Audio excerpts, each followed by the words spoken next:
Vous êtes sans doute inquiet par les résultats à craindre des élections législatives qui sentent bon la guerre civile en France. Eh bien, au contraire, redressez-vous et relevez la tête car notre délivrance approche.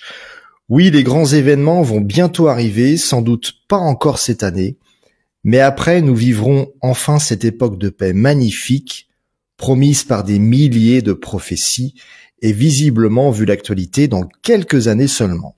Et donc, dans cette vidéo, je vais vous présenter des extraits de deux prophéties, celle du père Daniel Brottier et celle de l'abbé Souffrant, du moins juste quelques extraits, mais ces extraits sont très rassurants pour nous chrétiens pacifiques ayant le Christ pour président. Vous allez rapidement comprendre. Et donc voici le père Daniel Brottier, né en 1876 à la Ferté-Saint-Cyr en Loir-et-Cher, est mort à Paris le 28 février 1936. C'était un prêtre missionnaire français très pieux et courageux. Par exemple, pour ceux qui ne le savent pas, pendant la Première Guerre mondiale, il s'est distingué en restant aux côtés des soldats français dans les tranchées, alors que sa mauvaise santé lui permettait d'être démobilisé. Après une vie exemplaire, eh bien, le père Brottier fut béatifié par le pape Jean-Paul II le 25 novembre 1984. Voilà pourquoi vous pourrez tout lire si le sujet vous intéresse. Cette prophétie est non seulement crédible, mais elle se réalise aujourd'hui. En effet, il y a quelques heures seulement, dans un petit village près de Tours, en Indre-et-Loire, une personne que je connais a été témoin d'une bagarre entre des sympathisants d'extrême gauche qui s'en sont pris à des sympathisants d'extrême droite qui manifestaient leur joie après les résultats du premier tour des élections législatives. Et que nous a annoncé le père Brottier? Il nous a dit ceci: des bagarres éclateront dans les usines et après les ténèbres, la branche de Bourbon reviendra et gouvernera plus que la France. Alors si vous habitez en ville, vous pouvez sans doute être le témoin de bagarres entre des sympathisants d'extrême gauche et d'extrême droite, comme la personne qui m'a contacté récemment. Il n'y a même pas forcément besoin de le voir dans les usines, c'est déjà le cas sur l'espace public, et la situation devrait s'aggraver dans le contexte révolutionnaire. Et voici ce que nous dit aussi le père Brottier après les ténèbres, donc c'est-à-dire après les événements, la guerre civile et la Troisième Guerre mondiale. La branche de Bourbon reviendra et gouvernera plus que la France. Donc, fidèle à la tradition, il nous annonce le retour du roi, ce fameux grand monarque annoncé par des milliers de prophéties, et qu'il gouvernera bien plus que le territoire français. Et donc, deuxième prophétie en lien avec l'actualité, qui peut parfois vous inquiéter, et pourtant, j'insiste, paradoxalement, en voyant les événements arriver, je suis profondément heureux.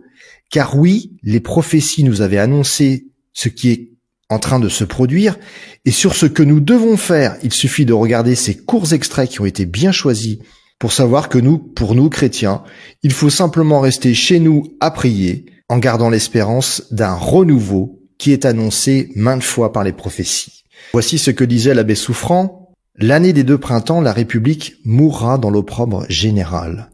Les mauvais se disputeront entre eux et s'entretueront, les bons n'auront pour ainsi dire rien à faire. L'envahisseur russe viendra par l'Italie, l'envahisseur voudra massacrer tout sur son passage, mais il n'en aura pas le temps. Si vous tirez une ligne du Havre à Bordeaux, on peut dire que l'envahisseur viendra jusque-là. À ce moment-là, notre grand roi se lèvera. La République aura mis les finances de la France dans un tel état qu'il faudra 3 ans à notre grand roi pour y voir clair. La terre connaîtra des températures excessives. Dans ces événements, les bons n'auront rien à faire. Ce seront les républicains, les méchants qui s'écharperont entre eux. Les bouleversements seront épouvantables. La religion sera persécutée. Ses ministres seront obligés de se cacher dans bien des endroits, au moins momentanément. Les églises seront fermées encore peu de temps. Le sang coulera dans les villes par torrents au nord et au midi. Après, une nouvelle république sera alors proclamée, mais qui durera peu. Vous verrez 3 partis en France, 2 mauvais et 1 bon. Paris sera détruit au milieu de toutes ces calamités, tellement détruit que la charrue y passera. Le bouleversement sera grand en Europe et partout on établira des républiques. L'Ouest, qui a été rudement traité sous la première révolution, sera épargné dans les événements. Mais si, comme Dieu le désire, nous entrons dans ses vues et celles de l'Église, nos maux seront allégés. Des puissances étrangères s'armeront et marcheront contre la France. Ils voudront massacrer tout sur leur passage, mais ils n'en auront pas le temps.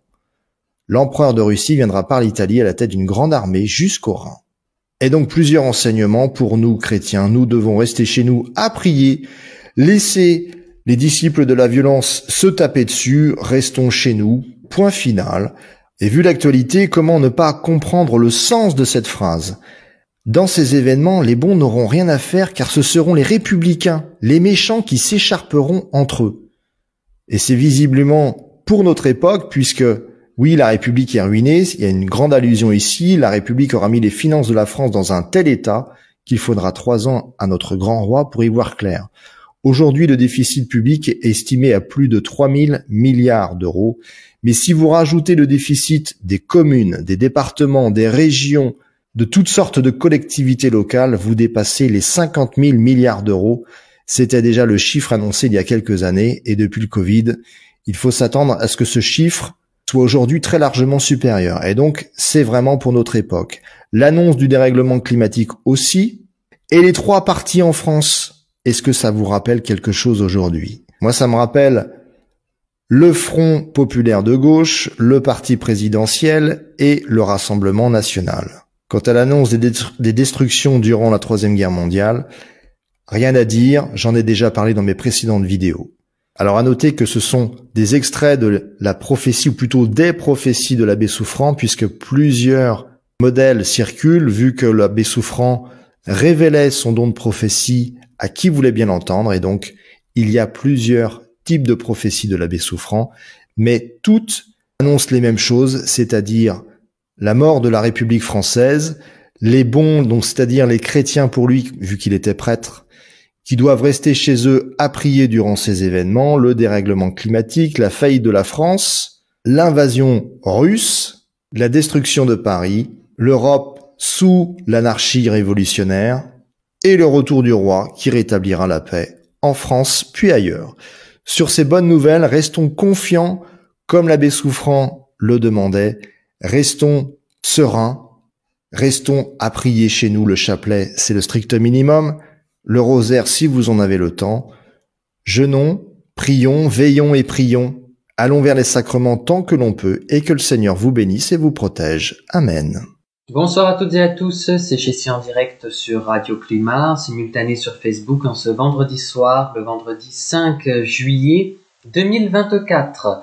Alors, je vais vous donner les prévisions météo de Météo France pour votre journée de demain, où le temps sera orageux, avec qui plus est une baisse des températures.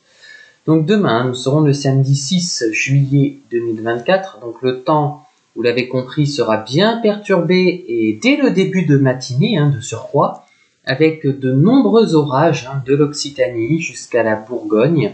Ces orages atteindront la Franche-Comté ainsi que le Languedoc-Roussillon en cours de matinée.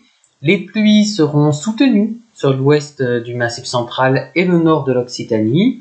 L'après-midi, l'activité orageuse est davantage centrée sur Rhône-Alpes, où les averses orageuses, les averses seront donc doublées d'un risque de chute de grêle là aussi.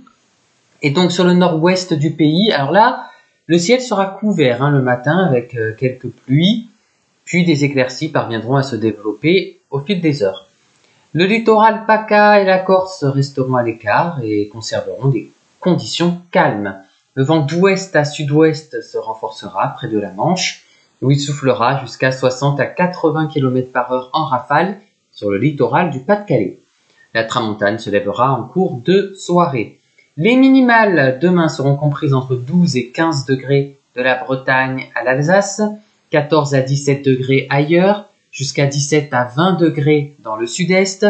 Les maximales seront en baisse et ne dépasseront pas 17 à 20 degrés sur l'extrême nord-ouest, 19 à 24 degrés ailleurs, jusqu'à 24 à 30 degrés dans le sud-est. Ségolène arrive dans un instant. Pour le moment, je suis très heureux d'avoir Amandine Cornette de Saint-Cyr qui est notre invitée. Je voulais absolument l'avoir aujourd'hui puisque c'est un livre. J'ai pas beaucoup de livres coup de cœur, vous le savez. Non mais c'est vrai, j'en ai pas beaucoup. Parce que c'est vrai que j'ai lu, on va dire 3 livres en 8 ans, dont celui-là. Votre livre, Au secours Sainte-Rita, est actuellement disponible aux éditions Fayard. Et c'est une histoire, moi j'aime les belles histoires. Je vous le dis toujours dans cette émission, j'aime les belles histoires. Alors souvent, dans cette émission, on a des histoires où on se dit on marche sur la tête, c'est n'importe. Mais là, cette histoire, elle est incroyable. Vraiment. Au secours Sainte-Rita, c'est aux éditions Fayard. Qui l'a lu ici? Benyaïm, voilà, bravo, Montiel. Bravo. Voilà, Géraldine, les 3 meilleurs élèves. Je peux vous poser une question. Bonjour déjà, Amandine, je suis très heureux que vous soyez là. Cyril, et merci de me recevoir. Et Amandine, vous êtes un soleil. Je vous le dis parce que c'est vrai que, regardez, c'est vrai qu'elle elle est apaisante. C'est le contraire de moi. Ah ouais, franchement. Comment vous allez? Il faut qu'on fasse un slow. Non mais... Bonne idée.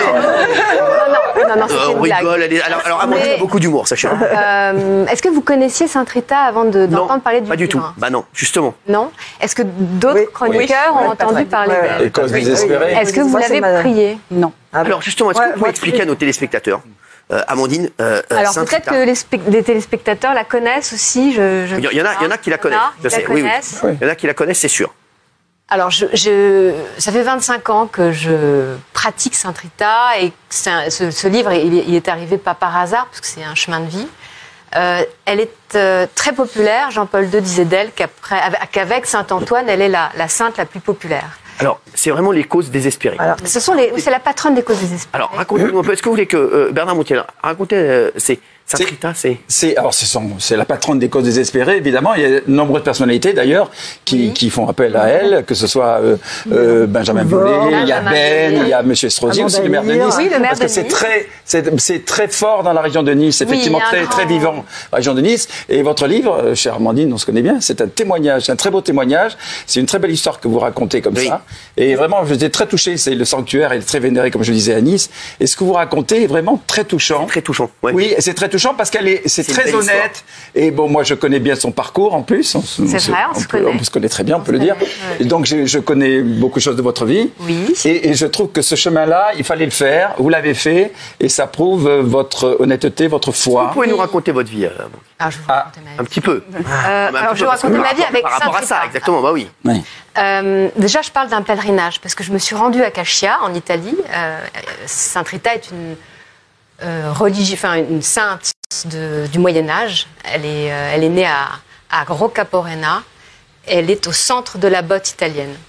Oui, c'était une femme normale, mariée, qui a eu des enfants et tout ça. C'est une femme ordinaire. C'est une femme ordinaire qui a, ordinaire. Comme toutes les femmes. Tout en étant normale.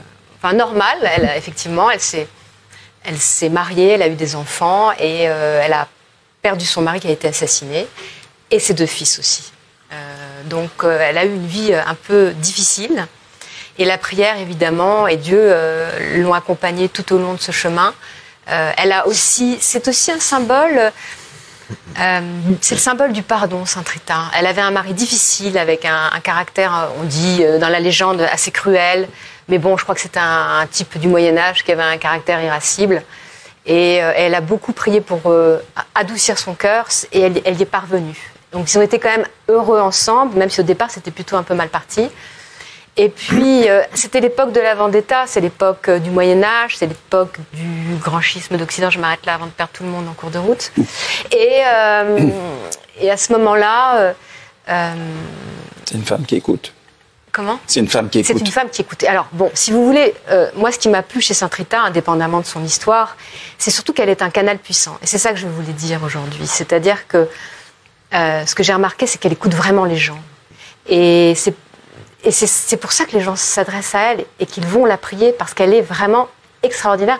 Un peu comme Saint-Antoine de Padoue, parce que Jean-Paul II parlait des deux. Et Saint-Antoine est aussi hallucinant. Vous perdez quelque chose dans la minute, de la manière la plus improbable qui soit, vous allez le retrouver. C'est un truc de fou. Et Sainte-Rita est aussi extraordinaire. C'est pas les objets perdus, mais elle s'occupe des affaires courantes. Elle va s'occuper, mais pas que des affaires courantes. Il y a aussi des miracles. Moi, j'ai rencontré lors de mon pèlerinage à Cascia une femme qui avait une tumeur au cerveau. La tumeur, propagée, disparu comme ça. Ah oui, elle a disparu direct. Après, c'est toujours des histoires incroyables. Il y avait une femme qui avait un problème au cœur. Et le médecin lui a dit finalement, vous n'avez plus de problème au cœur. L'infirmière vient la voir avec des roses. Elle lui dit, c'est une tellement belle nouvelle, je vous apporte des roses de mon jardin. Alors c'est beau parce que Sainte Rita, c'est le symbole de la rose, si vous voulez. Donc c'est très simple. Et d'ailleurs, je vous ai apporté... oui. C'est vrai. Parce que hier, c'était la bénédiction des roses au sanctuaire de Nice. Les enveloppes, c'est comme... Et j'ai apporté pour chacun de vous un pétale de rose qui a été béni hier par le prêtre à l'occasion de cette fête qui a lieu une fois par an, puisque c'est le 22 mai. Et chacun, vous pouvez offrir ce pétale ou le garder, mais l'offrir à une personne malade, si vous voulez. Très bien. Si vous connaissez quelqu'un, un malheureux, une malheureuse, vous pouvez lui offrir ça ou le conserver. Merci. C'était le moment, puisque j'y étais hier. Donc voilà. Vous en prenez une. Non mais moi ça me fait plaisir que je vous en offre. D'accord. Ça me fait plaisir. Et moi j'en ai plein. Ah oui, vous en avez plein, mais c'est pas tout pour vous. On dirait des enveloppes, on dirait que je viens de faire ma bar mitzvah. J'adore, oui. Ce qu'il faut dire, c'est que le livre ne s'adresse pas qu'aux gens qui seraient de religion catholique ou chrétienne. Exactement. Voilà, c'est au-delà de toutes les religions parce que ça interroge sur la foi en fait, et sur le rapport à la prière et sur le pardon et sur le chemin personnel qu'on peut faire dans des moments un peu compliqués. Et c'est en ça que le livre est très beau parce qu'il est universel. C'est pas simplement une femme catholique qui fait un pèlerinage catholique et qui s'adresse à des catholiques. C'est vraiment pour voilà. Oui, d'ailleurs, il y a des athées superstitieux qui la prient. Ils rentrent, ils allument un cierge et ils ressortent. Et ils ont même oublié, parce qu'ils sont souvent exaucés, ils ont même oublié qu'ils ont fait le vœu. Il y a aussi des musulmans. J'avais une collègue, je vous raconte, je sais pas si... J'avais une collègue qui était musulmane, elle avait 45 ans, et elle me dit, je l'aimais bien, on discutait souvent ensemble, elle me dit, je suis un peu malheureuse parce que j'ai 45 ans, j'ai pas de mari, j'ai pas d'enfant, et c'est un peu mal parti pour moi. J'ai pensé la même chose qu'elle, et je me suis dit à ce moment-là, qu'est-ce que je fais? Est-ce qu'elle est musulmane? Je veux pas la froisser, lui dire... Bon, la ramener avec ma Sainte Rita. Mais je me suis dit, allez, vas-y, parce que... Allez. Et je lui dis, voilà, écoute, si tu veux, à l'heure du déjeuner, je t'emmène à l'église Saint-Augustin, à Paris. Il y a une chapelle de Sainte Rita, parce que Sainte Rita était augustine. Et je t'emmène et je te laisse devant elle, tu fais ta prière. Et c'est ce qu'on fait. Et puis quelques mois plus tard, je change d'endroit au travail, mais elle est toujours au même endroit. Je reviens et je dis, où est, je ne vais pas dire son nom, je vais dire Aïcha. Et puis elle me dit, bah, tu sais, elle est en congé maternité, elle s'est mariée, elle est en congé maternité. Je me suis dit, waouh, incroyable. Bah, oui. Mais j'adore ces histoires, moi ça me passionne ces histoires. Enfin, si j'ai écrit ce livre, c'est vraiment pour le partager, enfin c'est un message d'espoir, parce qu'on est quand même dans un monde assez désespéré et bien désespérant. Et j'avais envie, comme moi j'ai été aussi dans le désespoir à des moments, le partager avec les autres et leur dire qu'ils ne sont pas seuls, qu'il y a un espoir possible et que Sainte Rita est un canal extraordinaire. Il y a de l'humour aussi dans le livre. Au secours, oui, on rigole, parce que c'est pas une... Amandine Cornette de Saint-Cyr. Vous restez un peu avec nous, Amandine? Avec grand plaisir. Il y a Ségolène qui arrive, Ségolène Royal arrive, et vous allez voir, elle va nous raconter, même Ségolène, on va voir même les coulisses, rappelez, de son débat avec Nicolas Sarkozy. Comment ça s'est passé avant, comment ça s'est passé après. J'ai eu une longue conversation avec elle ce matin, c'est un petit peu la Miri-Corée, Ségolène Royal, parce que c'est elle qui me réveille le matin. Non mais c'est vrai, le soleil vient de se lever, encore une belle journée, Ségolène va arriver juste après ça. À tout de suite. Allez, CGC de nouveau en direct sur Radio Climat, simultané sur Facebook en ce vendredi soir, le vendredi 5 juillet 2024. Alors, tout de suite, je vais vous lire, ça fait longtemps qu'on l'a pas fait d'ailleurs, un extrait du livre intitulé Dieu, la science, les preuves, l'aube d'une révolution, des co-auteurs Michel-Yves Bolloré et Olivier Bonassi. Et justement, je vous avais donné ces derniers mois quelques citations des grands savants eux-mêmes sur ce qu'en disent eux-mêmes, on va dire, à propos de Dieu, de la science, des preuves. Et on va s'intéresser ce soir en particulier au domaine des mathématiques. Donc, 3 scientifiques, le premier, Kurt Gödel, qui est né en 1906 pour mourir en 1978, logicien, professeur de mathématiques à Princeton. Voici ce qu'il disait. Le mécanisme en biologie est un préjugé de notre époque qui ne résistera pas à l'épreuve du temps. L'une des démonstrations à venir sera un théorème mathématique qui montrera que la formation dans les temps géologiques d'un corps humain avec les lois de la physique ou d'autres lois de nature similaire, à partir d'une distribution aléatoire de particules élémentaires et d'un champ quantique, est aussi improbable que la séparation par hasard de l'atmosphère en ses composants simples. Il existe une philosophie et une théologie scientifique qui traitent de concepts de la plus haute abstraction, et ceci est très fructueux pour la science. Dieu existe. Autre mathématicien, donc Paul Dirac, qui est né en 1902 pour mourir en 1984, un des pères de la mécanique quantique, prix Nobel de physique 1933. Dieu est un mathématicien de tout premier ordre et il a utilisé des mathématiques très avancées pour construire l'univers. Et enfin, dernière citation ce soir, c'est celle d'Alexander Polyakov, qui est né en 1945, mathématicien donc, professeur à Princeton lui aussi. Je cite: « Nous savons que la nature est décrite par la meilleure de toutes les mathématiques possibles parce que Dieu l'a créée. » Fin de citation. Je suis allée au Maroc pour rencontrer des chrétiens marocains secrets. J'aime tellement ce pays. Pour moi, le Maroc, c'est le soleil, les épices, les sourires. Mais alors, pourquoi dans ce pays, des chrétiens sont-ils obligés de se cacher pour vivre leur foi? Parce qu'ils sont marocains. Ce sont presque tous des anciens musulmans convertis. Je m'explique. C'est vrai que de l'extérieur, le Maroc peut sembler plutôt moderne, tolérant et progressiste en matière de liberté de religion. On peut d'ailleurs se réjouir de la visite du pape François en 2019 au roi Mohamed VI à Rabat. C'est vraiment un signe positif pour les chrétiens. Et puis, il n'y a pas que ça. Vous avez vu ce qu'il y a juste derrière moi là? Regardez un peu plus haut dans le ciel. Une croix. Et pourtant, on se trouve au Maroc, à Marrakech. Alors on peut se poser la question, est-ce que les chrétiens sont vraiment obligés de vivre cachés? Le pays garantit la liberté de culte, mais c'est surtout pour les étrangers qui vivent au Maroc.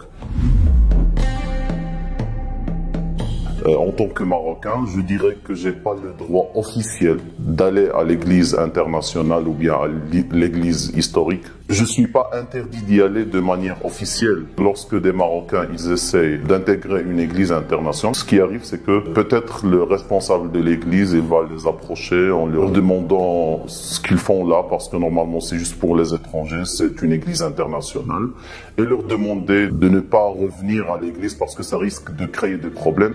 La réalité, c'est ça. Même s'il n'y a pas d'interdiction officielle d'être chrétien, dans les faits, la loi les empêche de pratiquer leur foi librement.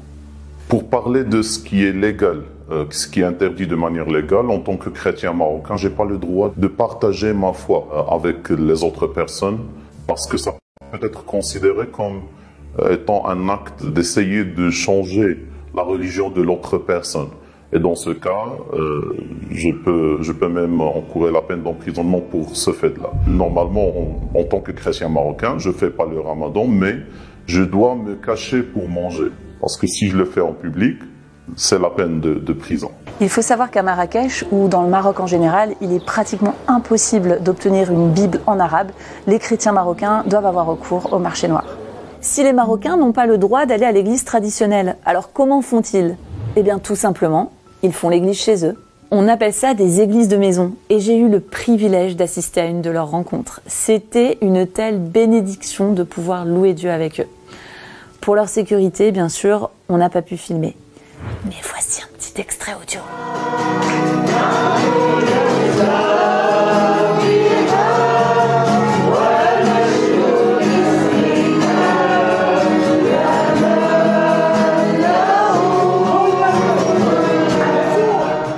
Il y a 7 ans, j'étais déjà venue au Maroc pour faire une vidéo sur ce que vivent les chrétiens. J'étais curieuse de savoir si la situation avait évolué. Alors je suis retournée avec Mélina voir Saïda, que j'avais déjà interviewée dans la première vidéo. En fait, l'église de maison à laquelle je me suis rendue, ça se passe chez elle. Après 7 ans de notre rencontre, il y a beaucoup de changements à propos des gens qui ont le cœur ouvert pour qu'ils puissent entendre la voix du Seigneur et le nom de Jésus. Des jeunes qui cherchent, qui veulent savoir la vérité. Des jeunes qui acceptent le Seigneur. Et ce qu'on voit maintenant, c'est magnifique. Il y a Nahda, un réveil. Il y a un réveil. Ben c'est magnifique. Oui. Et j'imagine que ça a donné beaucoup de courage aux chrétiens Pour autant, ce dont je me rends compte aussi, c'est que vous étiez caché et là vous restez encore caché. Donc il y a encore des difficultés. Et quelles sont ces difficultés pour les chrétiens? On a la liberté, mais ce qu'il y a, la liberté limitée. Alors tu es chrétien ou tu es juif ou tu es athée, c'est ton affaire. Tu peux être comme tu veux, mais chez toi. Tu peux pas sortir, tu peux pas déclarer, tu peux pas partager directement. Maintenant, si on fait la réunion chez nous, on sait qu'il y a 2 policiers loin qui regardent, qui observent, qui voient. On ne sait pas pourquoi. Est-ce que c'est pour notre protection ou juste c'est leur devoir? Et c'est de stress, hein? C'est comme si tu es criminel. Mon cœur est brisé. Pourquoi je peux pas? J'aime mon pays. Je suis marocaine. Je suis marocaine. Ma famille marocaine. Le roi, c'est mon roi. L'État, ça appartient à tout le monde. C'est des membres de notre peuple qui doivent protéger le citoyen. Elle est faite pour les criminels, oui. Pour corriger, oui. Mais pour changer ce qu'il y a dans ton cœur et de ta tête, non. Mais la pression sur les chrétiens n'est pas qu'au niveau légal. Au Maroc, quand tu passes de l'islam au christianisme, les réactions les plus violentes viennent principalement de ton entourage, en particulier de ta famille. Il y a des personnes qui ont peur pour leur vie, c'est pourquoi ils essayent de rester cachés parce qu'ils savent très bien ce qui va se passer si leur famille arrive à apprendre qu'ils avaient changé de religion. Pendant notre séjour, on a pu rencontrer plusieurs chrétiens qui nous ont raconté ce qu'ils ont vécu après leur conversion.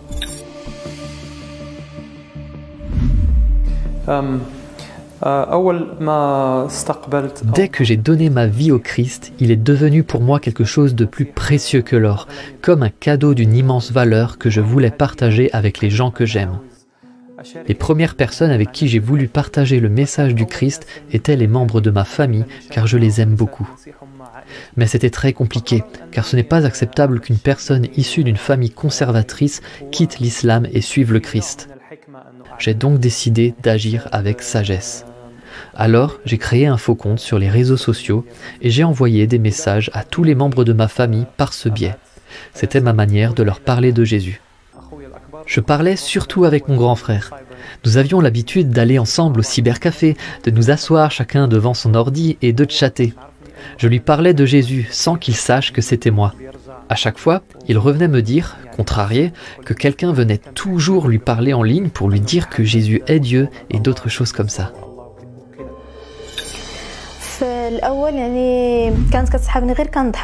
Au début, ma mère se moquait du fait que je sois devenue chrétienne. Elle pensait que ce n'était pas sérieux, que je ne savais pas ce que je faisais. Mais lorsqu'elle a vu avec certitude que j'allais à l'église avec mon père, elle n'a pas du tout accepté cela, et mes sœurs non plus. Mes sœurs ne pouvaient pas s'y opposer devant mon père, parce qu'il est chrétien. Elles ont commencé à m'opprimer quand j'étais seule. Ma mère ne pouvait pas accepter ma foi, et elle voulait me ramener à l'islam par tous les moyens. Par exemple, lorsqu'elle voulait manger, elle me disait « Tu n'as pas le droit de manger avec nous ». Et elle ne partageait pas la nourriture avec moi. Elle me faisait des reproches et me disait « Nous prions, pourquoi tu ne pries pas avec nous? Tu es une infidèle ». Et elle me frappait. Quand je voulais aller à l'église le dimanche ou quand je voulais assister à des conférences, ça causait toujours un gros problème entre nous.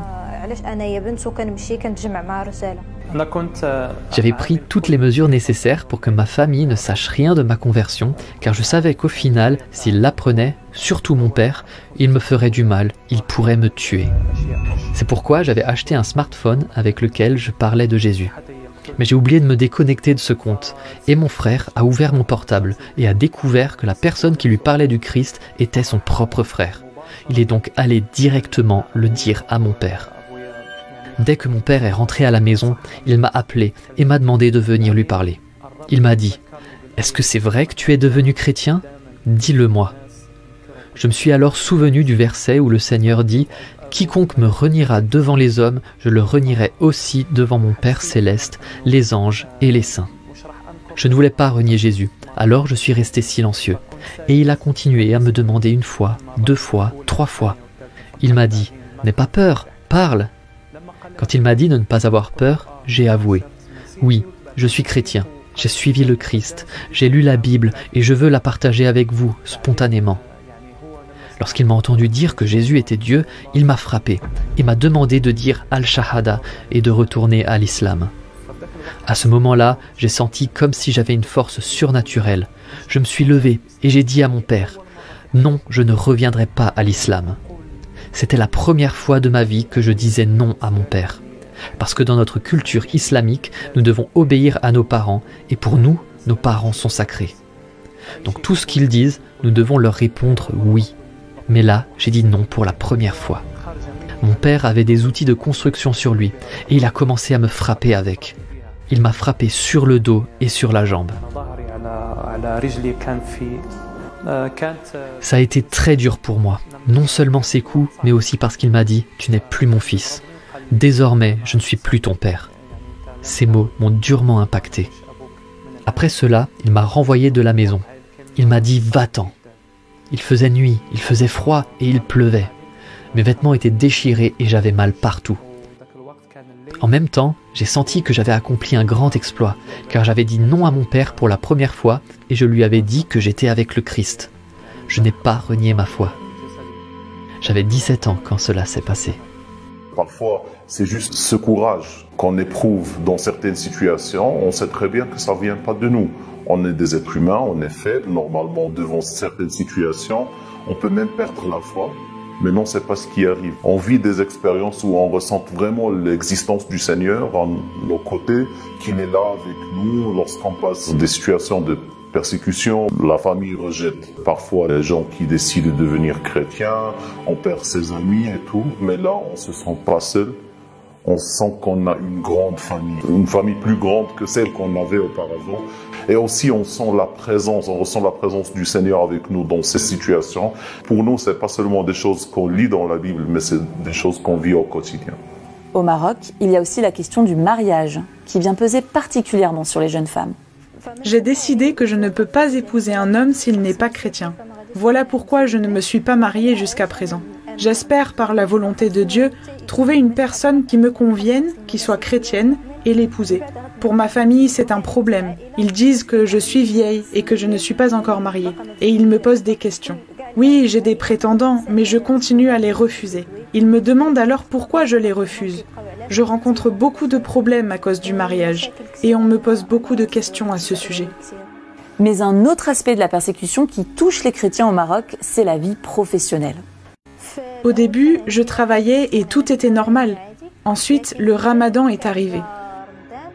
Je mangeais en cachette et quand ils me trouvaient en train de manger, je disais que c'était parce que j'étais malade. Mais je mentais et ils n'étaient pas convaincus. Ils me disaient « Tu es chrétienne ou tu es juive pour manger pendant le ramadan ». Alors, ils ont commencé à m'imposer une grosse charge de travail et de choses à faire, juste pour moi, ce qui m'a poussée à quitter mon travail. Vie privée, vie religieuse, vie professionnelle, vie civique. Les chrétiens marocains subissent des pressions de tous les côtés. Et ça les met dans des situations impossibles. Souvent, ça crée de la confusion. Pour nous, c'est vraiment pas facile de ne pas être musulman, de vivre en tant que chrétien, alors que tout le monde n'en sait rien. Imagine, dans certaines situations, lorsque quelqu'un te demande « On peut aller à la mosquée, prier », là tu te dis « Mais il doit savoir que je ne suis pas musulman, moi, que je suis chrétien. » Mais lorsque je vais en parler, ça va me mettre en risque. Comment faire? Parfois, on est obligé à en parler, surtout avec ces personnes à qui on fait confiance, avec la famille, avec certains amis.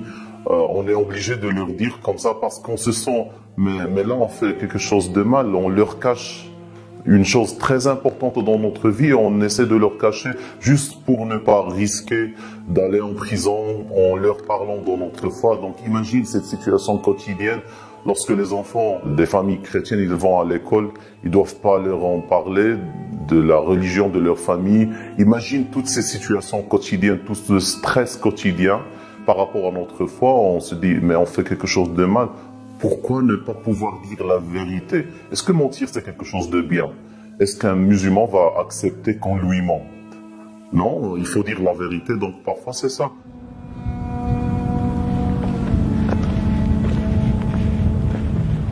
Vous connaissez peut-être l'histoire de Jésus-Christ qui a été conduit dans le désert par l'Esprit de Dieu.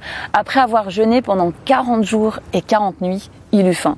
Et le diable, forcément, s'est approché de lui pour le tenter. Il lui a dit « Mais si tu es le Fils de Dieu, dis à ces pierres de devenir du pain. » Et Jésus-Christ, il a dit tout autre chose. Il a dit « L'homme ne vivra pas de pain seulement, mais de toute parole qui sort de la bouche de l'Éternel. » En disant ça, il a cité un verset qu'on retrouve dans le Deutéronome, où il est question des Israélites, justement, qui ont passé 40 années dans le désert. Ils eurent faim. Et Dieu leur a donné de la manne pour qu'ils comprennent que l'homme ne vivra pas de pain seulement, mais de toute parole qui sort de la bouche de l'Éternel. Et c'est vraiment ce que j'ai pu voir de la part de nos frères et sœurs au Maroc. Ils aiment la parole de Dieu, ils la chérissent. D'ailleurs, lorsque j'étais dans une église secrète, j'ai entendu le pasteur prêcher avec force. Au nom du Christ, je vous en supplie, lisez la Bible, lisez-la tous les soirs avant de dormir, parce que c'est elle qui vous permet de grandir.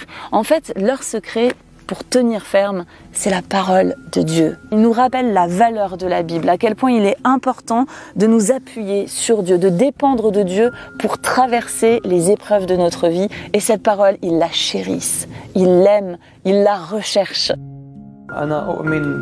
Je crois en la puissance de la parole de Dieu, parce que personne n'est venu me parler du Christ, mais c'est la parole de Dieu qui a proclamé la vérité du Seigneur Jésus sur ma vie.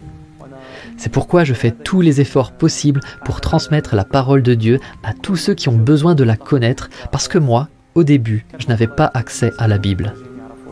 Je me souviens que lorsque j'ai rencontré un chrétien, il m'a donné un Nouveau Testament et je le cachais pour que ma famille ne le voie pas. Quand je le lisais, c'était comme si je portais dans mes mains la chose la plus précieuse au monde. Je sais qu'il y a beaucoup de gens comme moi au Maroc qui ont besoin de connaître la parole de Dieu. Et c'est pourquoi j'essaye de faire de mon mieux pour leur transmettre cette parole afin qu'ils la lisent et que le Seigneur ouvre leurs yeux et leur cœur pour qu'ils le connaissent. Parce que je crois en Jésus, je dois être prête à faire face aux persécutions et tout ce à quoi je pourrais être confrontée. Je puise ma force dans la parole du Seigneur et je crois en ses enseignements. Un jour, ma grand-mère a chassé mes parents de la maison, car ils vivaient dans une maison commune. Quand j'ai vu cela, la première chose que j'ai faite a été de louer une maison pour y installer mes parents. Cet acte a touché mon père, et il a eu honte de lui. Il a pensé, j'ai chassé mon fils de la maison, je l'ai fait dormir dans la rue, et pourtant, il est venu louer une maison pour moi. Je n'ai plus rien, et il m'a aidé. Je sais que le Seigneur Jésus-Christ a voulu que je fasse cela pour que mon père voie le Christ.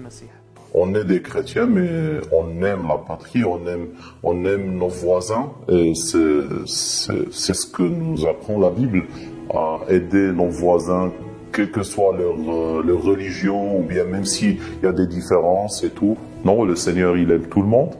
C'est lui qui donne la pluie pour tout le monde, pour les chrétiens et pour les autres aussi. C'est lui qui verse cet amour dans notre cœur pour notre nation, pour notre roi, pour ceux qui ont du pouvoir. Nous ne sommes pas des terroristes, ni des agents de l'Occident. Nous sommes simplement des Marocains chrétiens qui aiment leur pays et leur peuple. Et, qu'il s'agisse de chrétiens ou de musulmans, nous aimons tout le monde.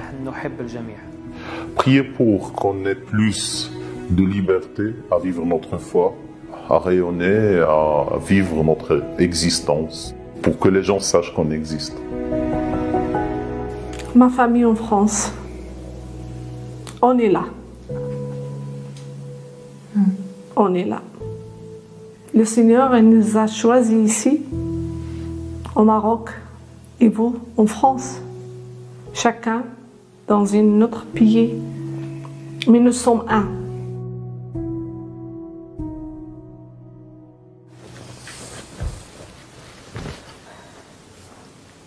Tu peux y aller. Cette vidéo, c'est non seulement un énorme privilège, celui d'avoir donné de la voix à nos frères et sœurs marocains, mais il y a un temps pour tout. Et c'est désormais le temps pour moi de vous dire au revoir. Ça fait plusieurs années qu'on travaille ensemble avec Mélina sur les chroniques plein cadre pour vous informer sur ce que vivent nos frères et sœurs qui sont persécutés. Et c'est donc désormais la dernière vidéo de la série plein cadre. Alors je souhaitais vous remercier. Oui, je voulais vous remercier pour vos messages encourageants, pour votre fidélité, mais c'est pas terminé. Non, c'est pas terminé. Là, c'est la dernière chronique plein cadre, c'est la fin de la série. Mais comme vous le savez, il y a d'autres types de vidéos sur la chaîne YouTube et on va continuer à produire des vidéos de témoignages pour donner de la voix à nos frères et sœurs persécutés. Mais là, c'était l'occasion de dire au revoir à plein cadre et de dire au revoir à Clémence. Voilà, alors je vous embrasse très fort, que Dieu vous bénisse et qu'il nous donne à chacun de continuer à soutenir nos frères et sœurs persécutés là où nous nous trouvons. Car s'il y a un temps pour tout, eh bien, il est toujours temps de prier pour eux. Amen. Amen. مهما صعب اختباري واشتدت الريح باق أنا باق مع المسيح باق مع المسيح نعم أقول لي يسوع نعم نعم نعم. Bienvenue sur Radio Climat dans le Best-of. Tout de suite, nous proposons d'écouter pas moins de 2 extraits différents qui datent tous d'un 26 mars. Premier extrait de Radio Climat de l'année 2020, second extrait de Skyrock de l'année 2021. Bonne écoute. Ouais, voilà, Erol et Mallory qui disent qu'il n'y a rien à Nîmes, mais c'est surtout sur les hauteurs. Après, sur Nîmes, il y a un peu moins de précipitations de ce que j'ai vu au radar avant de commencer le live. Mais ouais, neige vers Pont-du-Gard, Bagnols-sur-Cèze aussi. Par contre, à Sommières, c'est de la pluie. Hein.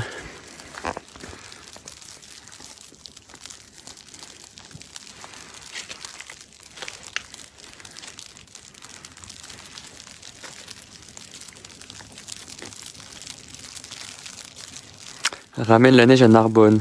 Ouais, ça va être un peu compliqué là. Mais bon. Beaucoup de neige à Saint-Siffré.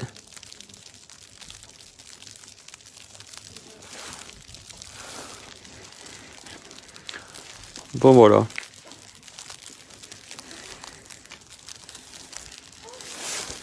Peut-être qu'on pourrait avoir quelques surprises d'ici demain matin. Parce que d'après les modèles, c'était ça devait tomber à peu près une bonne partie de la nuit, voire même début de matinée. Après ça dépendra des températures. Parce que ça devait vraiment se radoucir. Enfin, pas tant que ça, mais assez pour qu'il ne neige plus.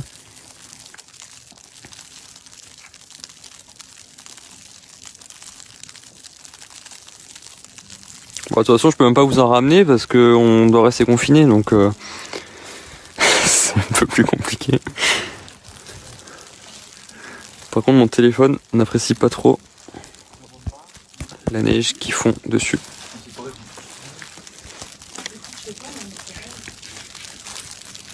Ouais, par contre, je sais pas si on le voit, ça fait un peu une sorte de grésil ou de... Enfin, j'ai l'impression que c'est un peu de la neige avec un peu de pluie aussi, par moment.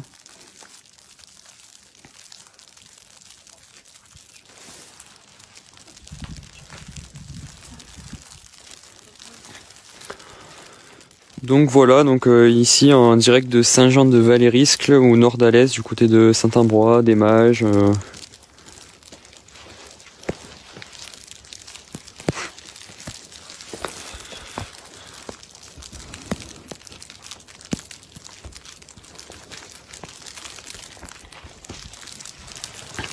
Bon voilà ce que je pouvais vous dire sur la neige ici au nord d'Alès, du côté de Saint-Ambrois.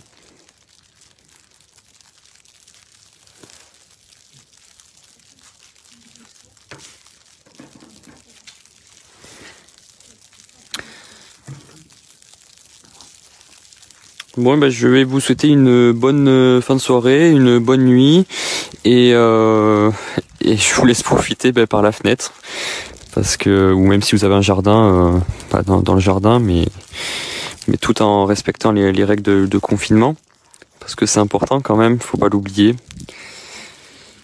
Et donc voilà. Eh ben bonne soirée à tous, bonne fin de soirée surtout et je vous souhaite une très bonne nuit. À bientôt.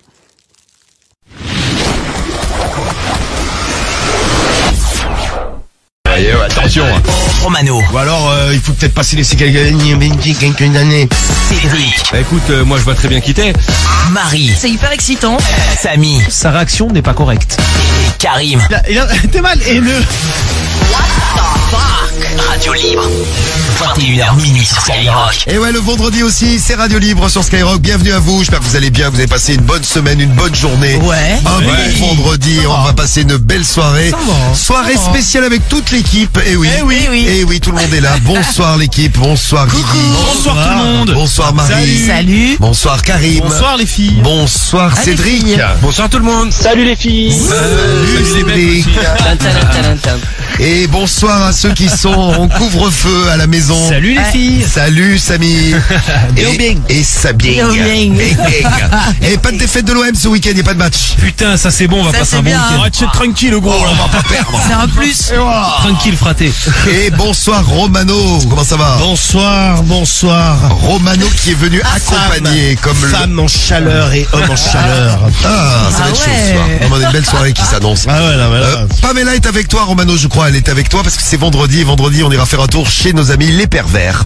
Les pervers qui laissent des messages sur le répondeur de Pamela qu'on écoutera tout à l'heure. Et j'ai une belle surprise pour vous. Est-ce que vous vous rappelez de cet homme aussi séduisant que sa voix? Ouais. Et vous vous rappelez de lui?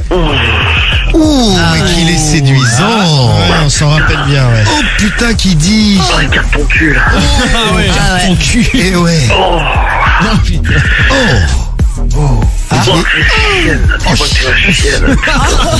Bon, le gars il s'appelle Mougli, c'est un gars qu'on a découvert. C'est Mougli, ouais. On l'a découvert parmi les pervers. Et Pamela, tu as eu un très bon contact avec lui, puisque lui s'est déjà branlé avec toi au téléphone. Exactement, eh bien ce soir on va remettre ça peut-être. Vous imaginez d'entendre cette voix magnifique que vous entendez là, la voix de Pamela. Et comment de pas craquer, hein, Pamela, hein. Grave. Bah, je me demande. On se le demande, ouais. Comment résister, quoi. Oh oui. T'écoutes Mougli, hein. C'est Mougli. Bon, lui, vous allez le retrouver parce que on vous l'avait promis la semaine dernière, je crois. Ouais. On vous avait promis qu'on vous remettrait Mougli. Alors Mougli, on le retrouve avant minuit. Ouais. C'est promis. Vous l'attendez. Un des pervers de Pamela, très séduisant, comme vous pouvez l'entendre. Voilà, c'est le sentir aussi. Donc, bonne nouvelle pour nous ce soir. Donc les pervers de Pamela, on les retrouvera tout à l'heure.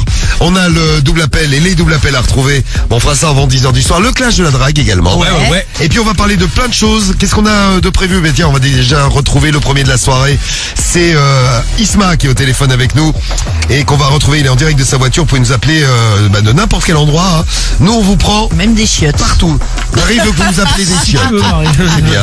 C'est vrai, c'est déjà arrivé, hein. Ouais, donc c'est une bonne idée, ça dit. Ouais, c'est sympa, hein. Le petit problème d'Isma, on parlera de famille nombreuse tout à l'heure. On parlera de baise au boulot aussi. Est-ce qu'il faut pas? Enfin bon, on a plein de choses à faire ce soir et on va pas tarder, on va démarrer tout de suite avec, je vous le disais, Isma peut nous appeler de partout, donc lui il est dans sa voiture.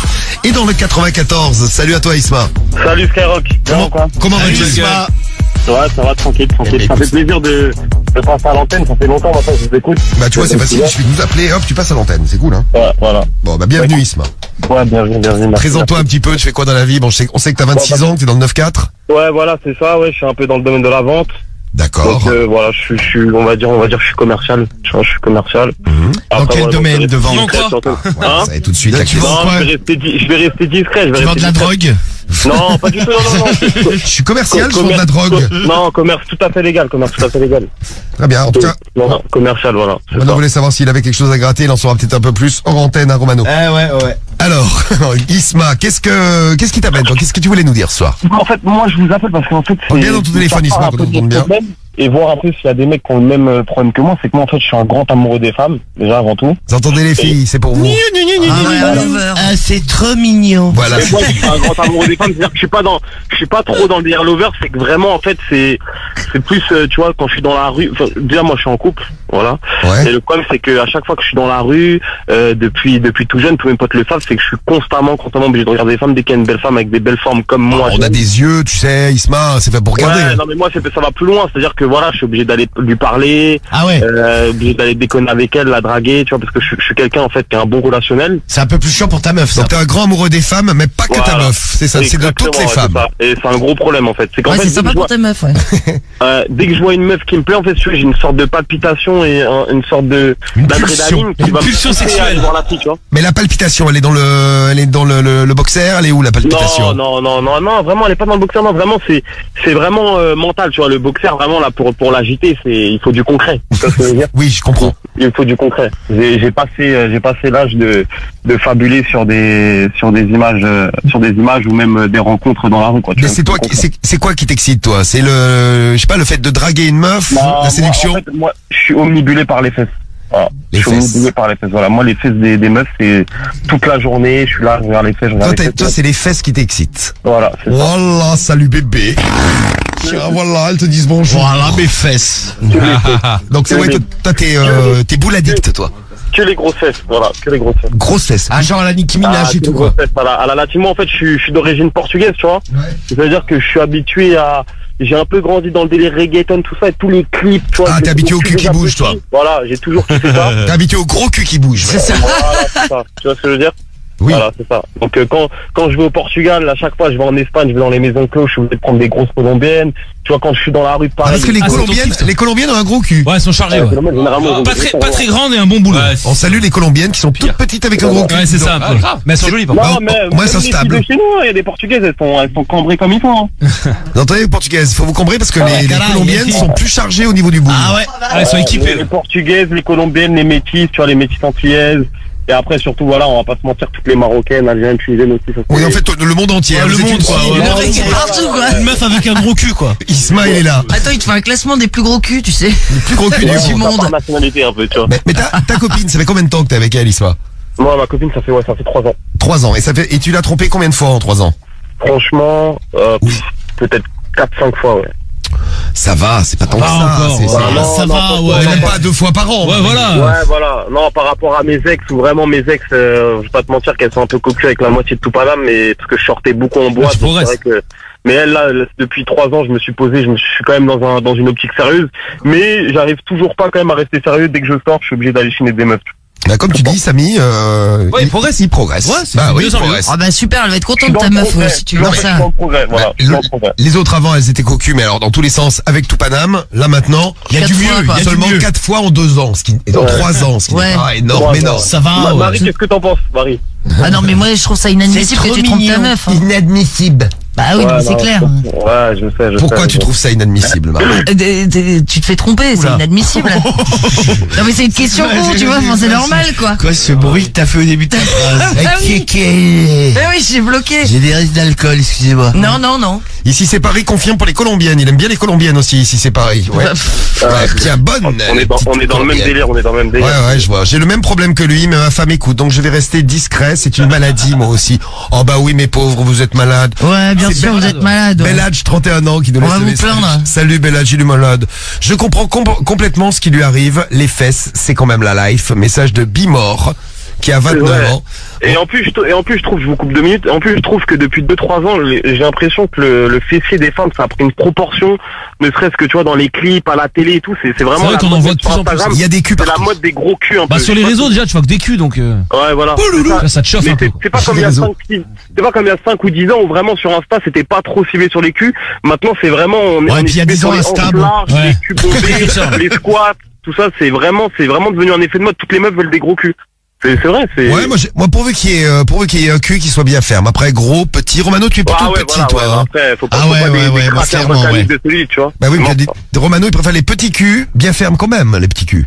Ah bah ouais, plutôt qu'un cul tombant, moi je préfère un cul bien ferme. Ouais, il vaut mieux avoir un truc bien ferme. Après moi, petit, gros, Romano, t'as des petites mains dans petit cul, hein. Ouais, et puis bon, j'ai essayé gros cul avec Mamouta, bah ça m'a... T'as pas aimé? Non, pas trop. T'as pas kiffé, ouais. Non, il a failli être écrasé, le pauvre, il était tout petit, il avait mal au genou. Non mais c'est pas mon truc, moi je préfère les filles fines. Non mais les gros culs, vous aimez bien les gars. Donc les filles, si vous complexez par rapport à votre gros cul, bah sachez qu'il y a plein de mecs qui kiffent, hein, Isma. T'es pas le seul, hein.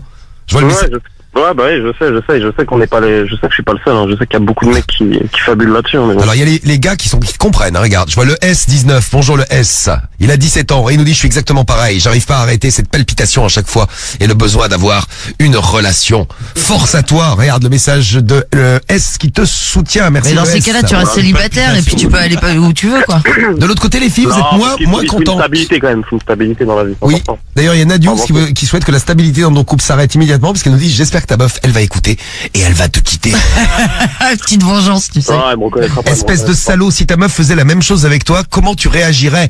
Tu me dégoûtes. Bon, tu vois les messages de filles qui... qu'est-ce que tu réponds aux filles? Que tu aies une maladie. Non, mais en fait, je réponds aussi que déjà, j'assume complètement. Donc, c'est-à-dire qu'au moins, je me cache pas. Ma meuf le sait aussi, tu vois. À chaque fois que je suis dans la rue, elle sait que j'ai une omnibulation par. Tu vas regarder les culs. Voilà, c'est ça. Elle sait que j'aime trop ça, en fait. Elle sait que j'aime trop ça.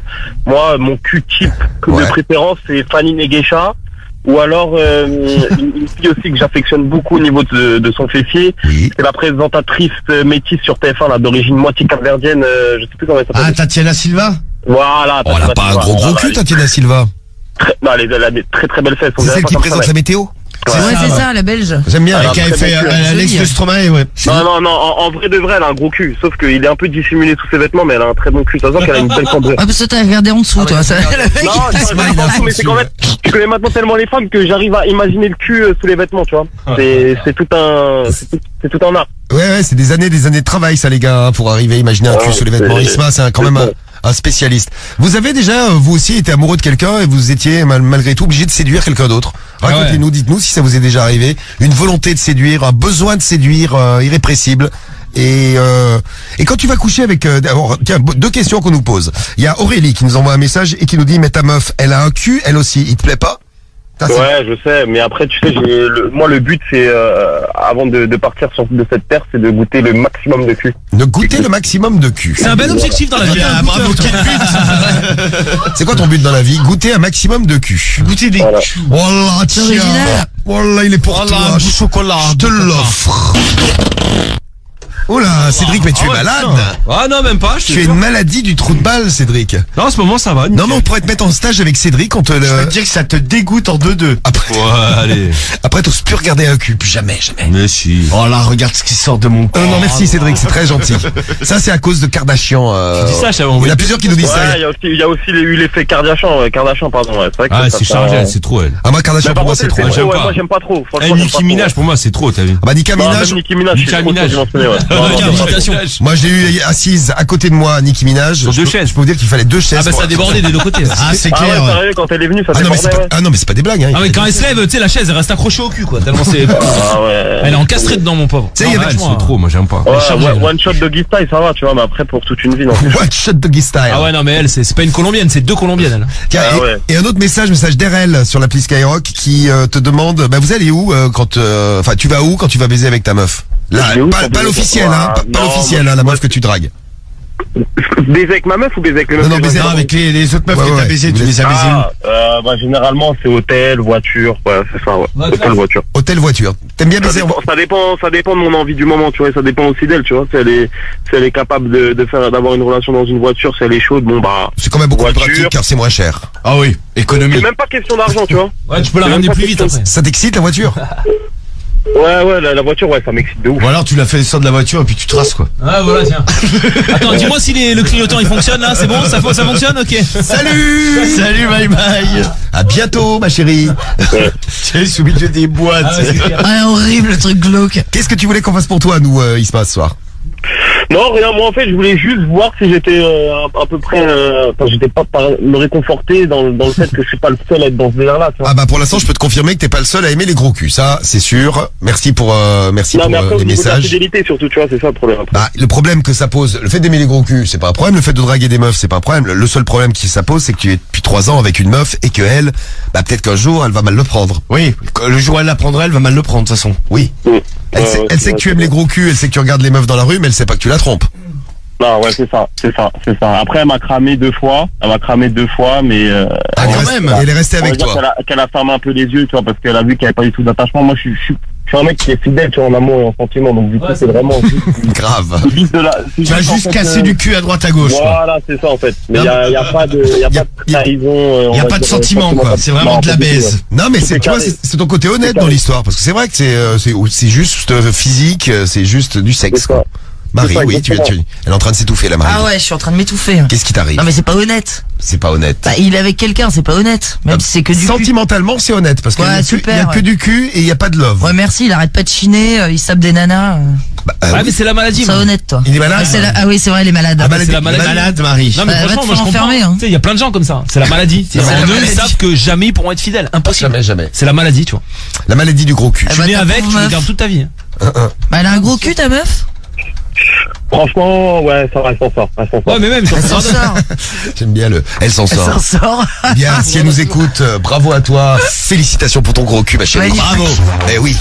Tu devrais assumer auprès de ta meuf. Ouais, mais si t'assumes auprès de ta meuf, elle va te laisser au bout d'un moment si tu lui expliques que tu mates des gros culs, tout ça. La première année, ça passait, elle était un peu tolérante, elle savait que j'étais un peu un homme à femme, parce qu'on s'est rencontrés déjà dans un endroit où on s'est rencontrés en soirée. Ouais. Donc elle a vu à peu près le type de mec que j'étais. Mais tu sais, mais pour les meufs, quand tu sors avec elle, même si avant t'étais un gros enculé, elle ne rêve que d'une chose, et même ça peut les exciter. Ouais, c'est de te faire changer. Te faire changer, c'est que tu sois un gros enculé avec toutes les autres meufs.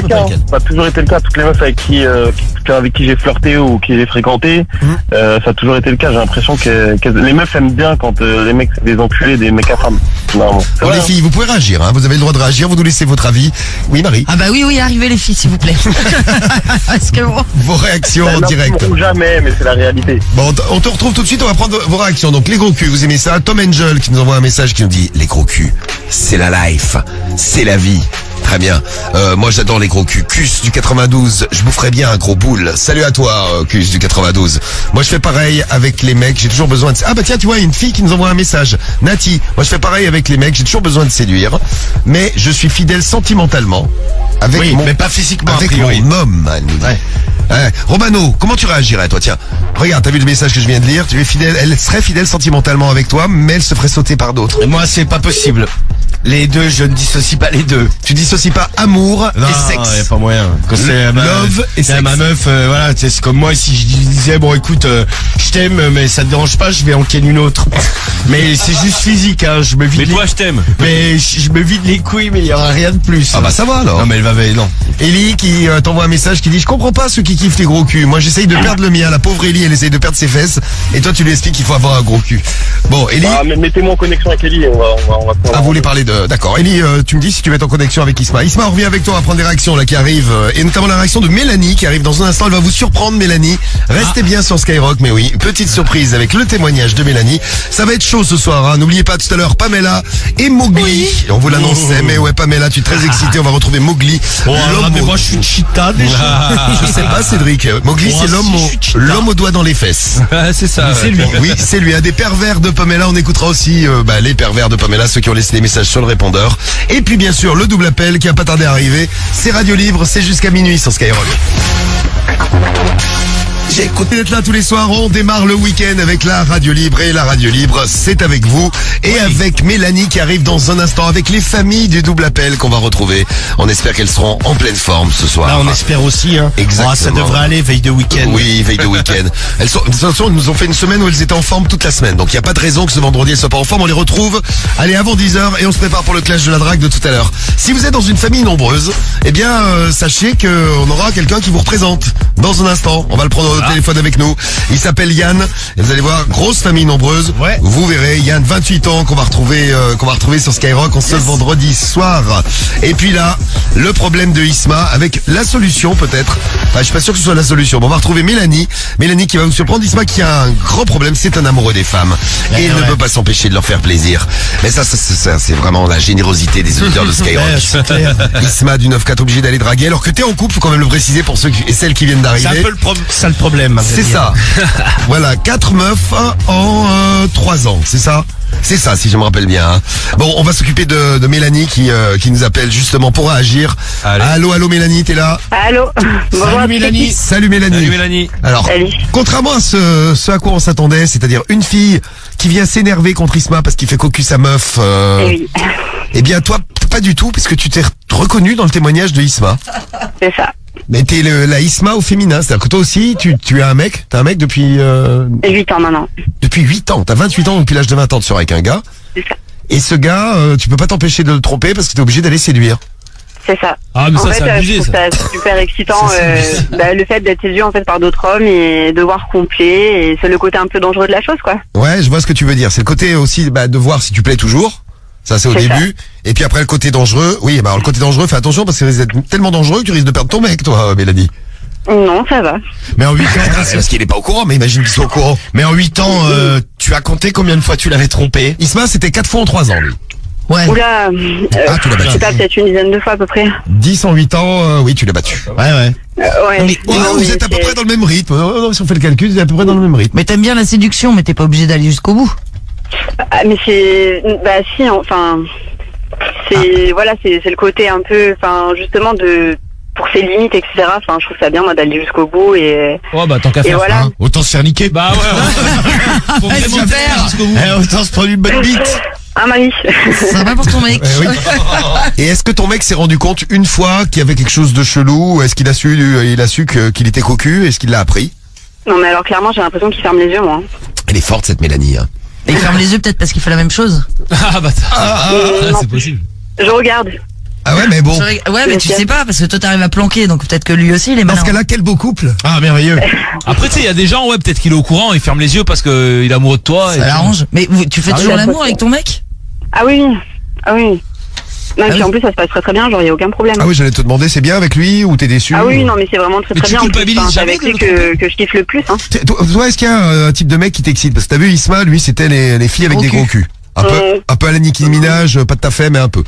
Et toi, il y a un type de mec? Pas spécialement, enfin, c'est quelqu'un qui va me plaire physiquement, et voilà, après, ça va être un peu, voilà, le défi, et puis, tu prends ça les comme un débuts de défi. relation, entre guillemets, c'est plutôt sympa, et après, ben, voilà, on couche ensemble, En et puis gros, après, et s'il y a un mec qui te drague, qui te plaît, t'arrives pas à résister finalement.